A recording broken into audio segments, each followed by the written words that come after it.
This is Platinum Northwest TV News. In the headlines, first tonight, the Northwest Education MEC calls on Boitumelo District to do better ahead of preparatory exams. And Public Works and Infrastructure Minister Dean McPherson files charges against suspended IDT CEO. Overseas tonight, Israel's Security Cabinet approves a plan to take control of Gaza City. Further ahead this evening, business groups urge Eskom to withdraw legal action against NERSA.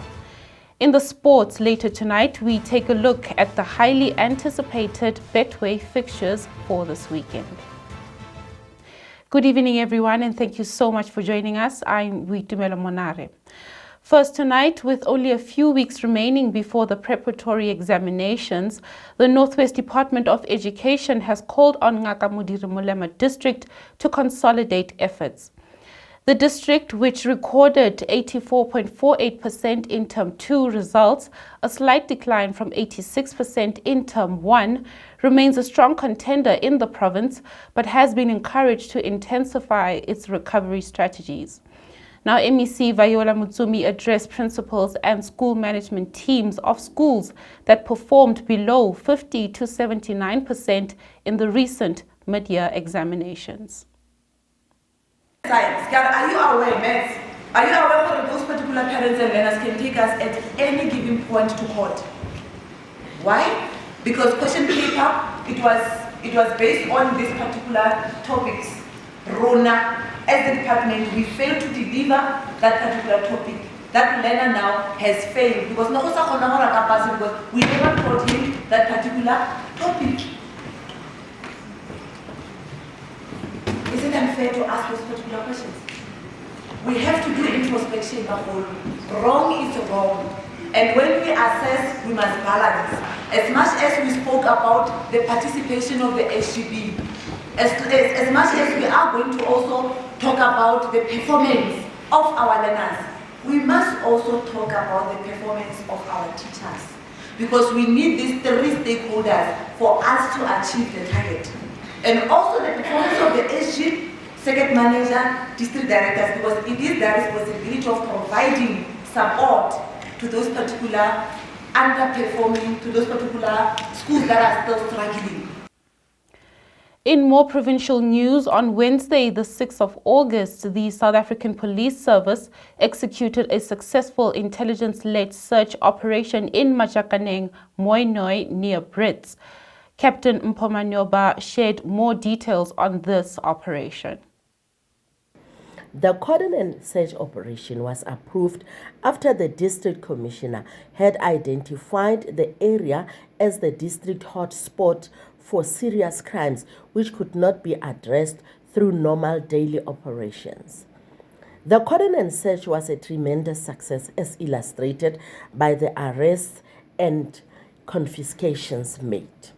The following items were seized during the operation: a Hyundai Tucson vehicle, which is believed to have been used in the commission of crime, and a variety of drugs that included nyaupe, crystal meth, mandrax, rock and dagga, all with estimated street value of over 204,640 rands were also seized. Significantly, a suspect was arrested after the vehicle he was driving was stopped by the police in the area, where 2 AK-47s automatic rifles, 160 rounds of ammunition and 4 AK-47 magazines were discovered hidden in a secret compartment under the vehicle. The Northwest Acting Provincial Police Commissioner, Major General Patrick Asani, said that the operation is an emphatic and unrelenting warning message that the full might of the police will be unleashed on those who are hell-bent on undermining the rule of law and authority of the state. This is the beginning of the intensification of the war against anarchy and lawlessness, not only in Majakaneng, but also at other identified crime hotspots across the province, he concluded. We shift our attention to the story now, where Minister of Public Works and Infrastructure Dean McPherson has laid criminal charges against suspended IDT CEO Tebogo Malaka and spokesperson Pasha Makholane. This comes after a Daily Maverick report revealed Malaka and Makholane offered 60,000 rand to journalist Peter Louis Mayberg to support, or rather suppress, negative stories about the Independent Development Trust. Now, this follows months of targeted social media campaigns, false reports, and manipulated voice notes aimed at discrediting the minister. The minister urged the IDT board to investigate all Malaka-issued contracts, identifying involved contractors and tracing money flows. He called for swift action to restore stability and hold perpetrators accountable. And now stay with us for the international news.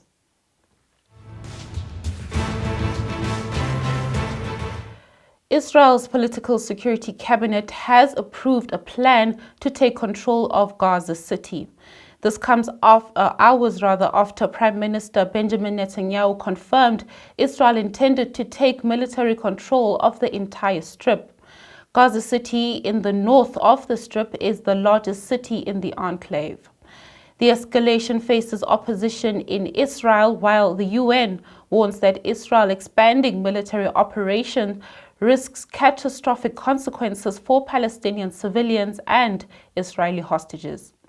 Total control of the territory would reverse a 2005 decision by Israel when it withdrew Israeli citizens and soldiers from Gaza while retaining control over borders, airspace, and utilities.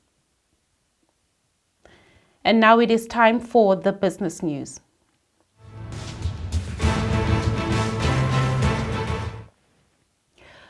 Business Leadership South Africa and Business Unity South Africa have strongly condemned Eskom's recent legal challenge against the National Energy Regulator of South Africa, which granted 5 new distribution licenses for electricity trading. The two organizations on Thursday argued that Eskom's actions were detrimental to the country's energy security initiatives and called for urgent governmental intervention. In a statement, the business groups said that Eskom's legal action would send a negative signal to investors. Now, Eskom, however, has argued that the 5 trading licenses represent a fundamental and unilateral change in policy by NERSA and could distort the provision of electricity. Stay with us as we close with the sports news.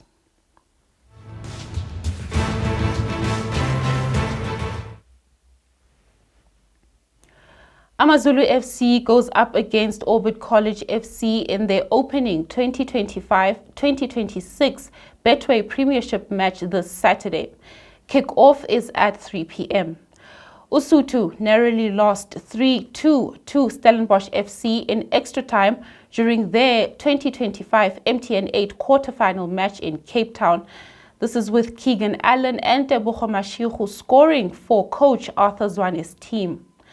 AmaZulu remain undefeated in 3 Betway Premiership games, with 2 draws against Polokwane City and Orlando Pirates after beating Golden Arrows.